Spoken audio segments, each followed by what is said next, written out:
যে যতগুলি কর্মসূচি আপনারা ঘোষণা করেছেন, লাইক 31 জুলাই গণগ্রেপ্তারের প্রতিবাদে আন্দোলনের অভিমুখে মার্চ ফর জাস্টিস, তারপরে রিমেম্বারিং আওয়ার হিরোজ, তারপরে 1 আগস্ট তারিখকে 32 জুলাই হিসেবে গণনা করা, এবং এক দফার দাবি, এই যে এক দফা বলতে সরকার পতনের এক দফার দাবি, এই যে দাবিগুলি ছিল পর্যায়ক্রমে নীল নকশার অংশ, যার সর্বশেষ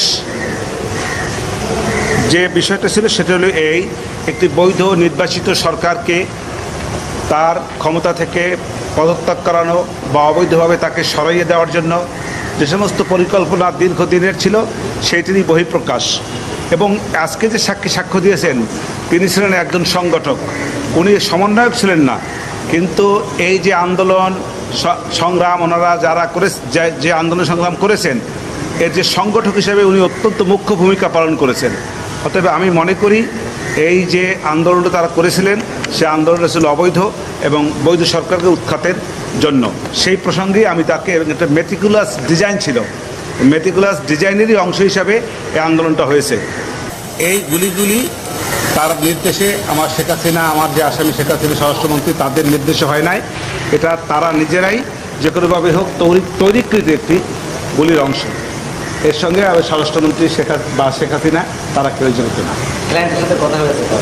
না, কথা হয় না আমি মনে করি। ভাই, আপনি তো সেক্ষেত্রে সব আসামিকেই জেরা করলেন, সব থাকতেই জেরা করলেন, আপনি এখন পর্যন্ত যে জেরা করেছেন তাতে কি আপনি মনে করেন যে আপনার ক্লায়েন্টকে আপনি খালাস করতে পেরেছেন তো পারবেন? না, আসলে এই কথাটা তো খুব আপেক্ষিক।